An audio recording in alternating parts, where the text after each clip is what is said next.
नमस्ते साथीहरू, veterinary Lok Sewa support YouTube च्यानलमा आज म तपाईँहरूलाई चाहिँ आर्थिक वर्ष 2081-82 को आर्थिक सर्वेक्षण को बारेमा के जानकारी दिन गइरहेको छु। आर्थिक सर्वेक्षण 2081-82 भनेको चाहिँ यसको सार्वजनिक 2082 जेठ 15 गते सार्वजनिक गर्ने अर्थमन्त्री चाहिँ विष्णुप्रसाद पौडेल। अवधि 2081-82 फागुनसम्म। यसमा आर्थिक वृद्धि दर चाहिँ 4.61%। अर्थतन्त्रको आकार कुलको राष्ट्र उत्पादन 61 खर्ब 7 अर्ब। कुलको राष्ट्र उत्पादनमा योगदान कृषि क्षेत्रको 25.16%, उद्योग क्षेत्रको 12.83%, सेवा क्षेत्रको 62.1%। अब हाम्रो चाहिँ अहिले चाहिँ प्रति व्यक्ति कुल आय चाहिँ 1517 अमेरिकी डलर प्रति व्यक्ति कुल आय। त्यसपछि औसत उपभोक्ता मुद्रास्फीति 4.72%, सङ्घीय खर्चमा वृद्धि 4.7%, सङ्घीय राजस्व वृद्धि 12.6%, अनि सङ्घीय सरकारको वित्त घाटा चाहिँ 16 अर्ब 19 करोड। सङ्घीय सरकारको तिर्न बाँकी सार्वजनिक ऋण रु 26 खर्ब 74 अर्ब 4 करोड पुगेको छ। कुलको राष्ट्र उत्पादनको 43.8% चाहिँ सङ्घीय सरकार तिर्न बाँकी रकम। त्यसपछि शाखा स्थान त 753वटा स्थानीय तहको लागि रहेछ, स्थानीय तहको लागि। अनि बैङ्क तथा वित्तीय संस्थाको प्रति शाखाबाट बैङ्किङ सेवा उपलब्ध औसत जनसङ्ख्या 2527 जनालाई। जीवन बिमा पहुँच पुगेको सङ्ख्या 44.17%। अहिलेसम्म चाहिँ जीवन बिमा पुगेको सङ्ख्या अहिलेसम्मको लागि है, अहिले लगभग 82सम्म आइपुग्दा। वस्तु निकासीमा वृद्धि चाहिँ 57.2%, वस्तु पैठारीमा वृद्धि 11.2%। त्यसपछि मानव विकास सूचाङ्क चाहिँ अहिलेको 0.622। इन्टरनेट घरको घनत्व 144.83%।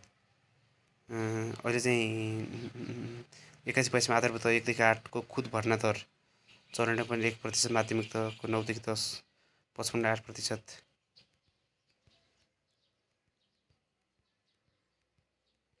त्यसपछि घाटामा रहेको संस्थाहरू चाहिँ अहिलेसम्म 15वटा, सञ्चालन रहेका संस्थानमध्ये नाफामा 28वटा, बन्द रहेका 2वटा बन्द रहेका रहेछन्। अनि त्यसपछि सार्वजनिक संस्थाहरूको कुल सम्पत्ति गत वर्षको आर्थिक वर्षभन्दा 2.20% वृद्धि भई 29 खर्ब 10 अर्ब 17 करोड पुगेको छ। 17 करोड पुगेको। त्यसपछि 2081मा संस्थानको कुल सञ्चालन आय 6 खर्ब 60 अर्ब 65 करोड पुगेको।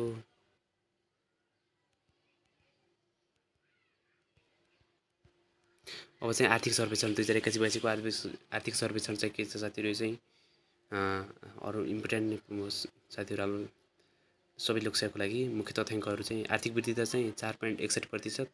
प्रति व्यक्ति आय चाहिँ अमेरिकी डलरमा छ साथीहरू 1517 प्रति व्यक्ति आय चाहिँ 1517। जिडिपीमा कृषि क्षेत्रको योगदान 25.16%। जिडिपीमा उद्योग क्षेत्रको योगदान 12.43%। जिडिपीमा सेवा क्षेत्रको योगदान 62.1%। बिजुली पहुँच 49%। बिजुली उत्पादन 3602 मेगावाट। इन्टरनेटको घनत्व 144.23%। डिजिटल टेलिभिजनको पहुँच 72%। खानेपानीको पहुँच 96.85%। मानव विकास सूचाङ्क 0.622%। व्यापार विदेशसँग वैदेशिक मुद्रा वस्तु निकासी वृद्धि 57.2%। वस्तु आयात वृद्धि 11.2%। विप्रेषण अप्रायहरू 10 खर्ब 51 अर्ब 9.4%। चालु खाता र स्वतन्त्र पसलमा विदेशी विनिमय समिति 14.3 महिनाको धारणासँग पर्याप्त। अब ऊर्जा र पूर्वाधारमा चाहिँ के कस्तो तथ्याङ्कहरूमा विद्युतको पहुँच 49% जनसङ्ख्या, कुल जीवित क्षमता कुल जडित क्षमता 3602 मेगावाट, सडक लम्बाइ 36,132 किलोमिटर, इन्टरनेट घनत्व 144.23%, डिजिटल टिभी पहुँच 72% घरधुरीलाई। अब शिक्षा स्वास्थ्यमा कस्तो बजेट लागेको छ त अहिले।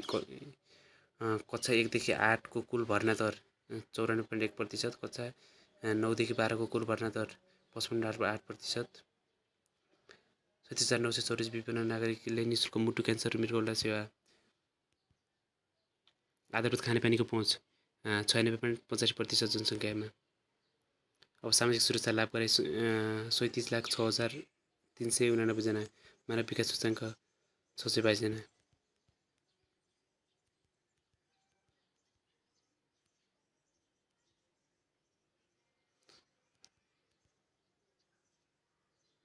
कुल अर्थतन्त्रको आकार 61,07,1517। कृषि क्षेत्रमा चाहिँ 25.16 उद्योगमा सेयरमा